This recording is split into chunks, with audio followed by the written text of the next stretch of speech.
is Shlok Chikhalkar, and today I will be reading Our Flag Was Still There, the true story of Mary Picklegill and the Star-Spangled Banner. Written and illustrated by Jesse Hartland.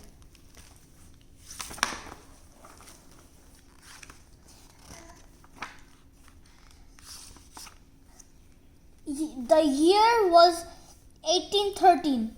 Only 13 years has passed since America's 13th colony fought long and hard for independence from Great Britain, and we wanted to be free. But in the 1813, we were once again at war with England, the world's most powerful nation, and British were on their way to capture Baltimore, a thriving port city near the nation's capital. The British are coming. It was another muggy June day in Baltimore. There stood Major George enlisted to lead American troops to defend Fort McHenry. In the days before internet, phones and televisions, and messages and radio, messages were sent by flags. Ships communicated with one another by spelling out words with flags. Some wordless flags used to use image to convey meaning. Convey the meaning. These are the meanings.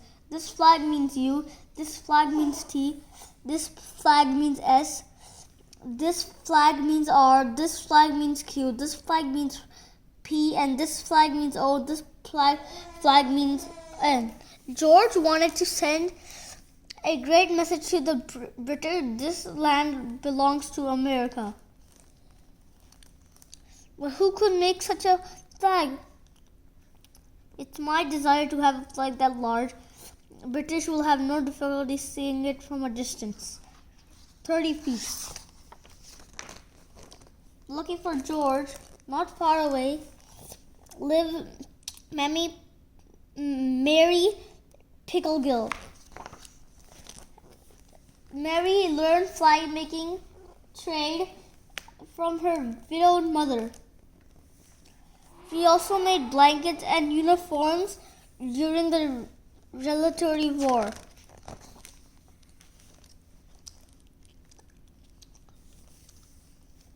By now, Mary was widowed herself. She owned and ran her own business. She helped her mother and daughters to nieces. And an injured servant. Were Mary and her team up for the job? It's big and it's a rush. It's a big rush. Can you do it? It was a shop operated entirely by women. Back then it was very unusual. Yes, we can. And they had just a week to make it. The British were on their way.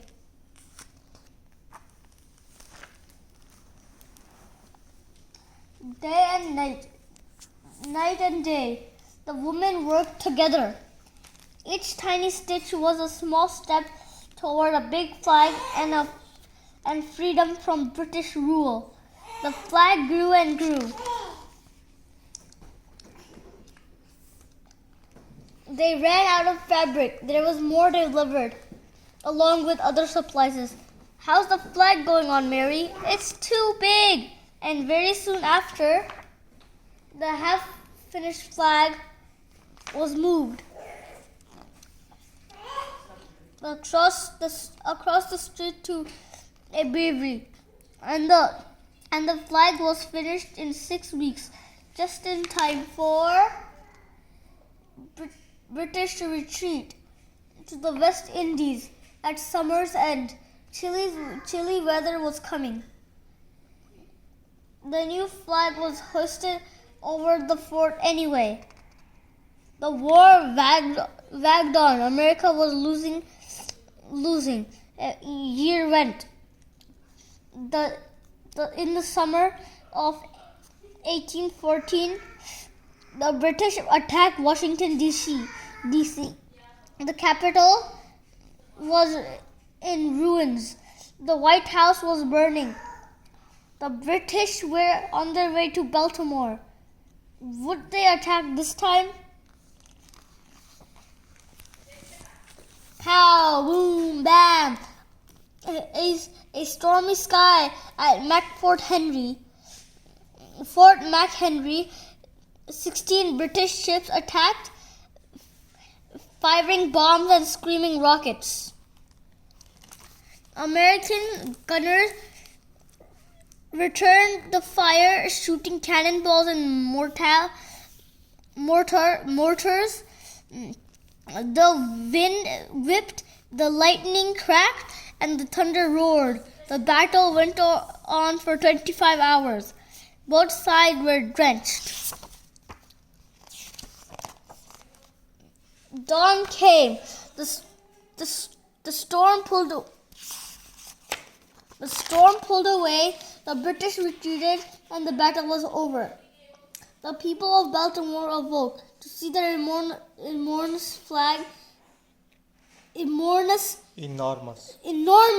was still there. This land is they cheered. Yankee Doodle played. This land is America. We won. Hooray! Meanwhile, to the battle, following celebration, American poet, lawyer Francis Scott Key was dictating a meeting on a British boat. The sun rose. He saw a huge flag still flying over the fort and was inspired to write a poem in honor of the victory. The poem was set to a popular tune and became the lyrics to a song. After generations, the song eventually became our national anthem. What happened to the flag? Well, it became the property of George Armistead Hayes. For 100 years, the old flag was occasionally paraded out, sometimes sniffed for souvenirs, and stuffed into a safe deposit box in New York. In the 1912, it was given to Smith Institution in Washington, D.C. Smithsonian Institute in Washington, D.C. Smithsonian Institution in Washington, D.C., where it was restored and crammed into a case where it was eaten by moths. More than 50 years later, in 1964, a new, bigger museum was built with a specialty designed for space for the flag. In 1996, a design team planned a new exhibit which included the total restoration for the flag. Restoration for the flag. Conversations carefully snipped off the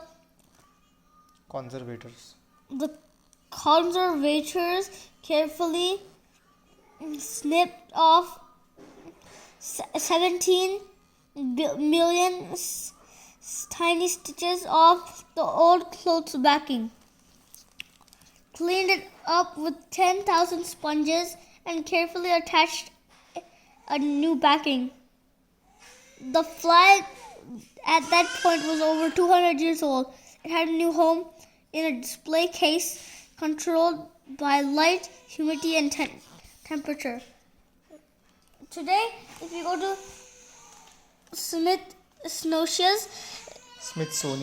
Smithsonian National Museum of American History, you can see Mary's flag. Have you ever seen a flag bigger?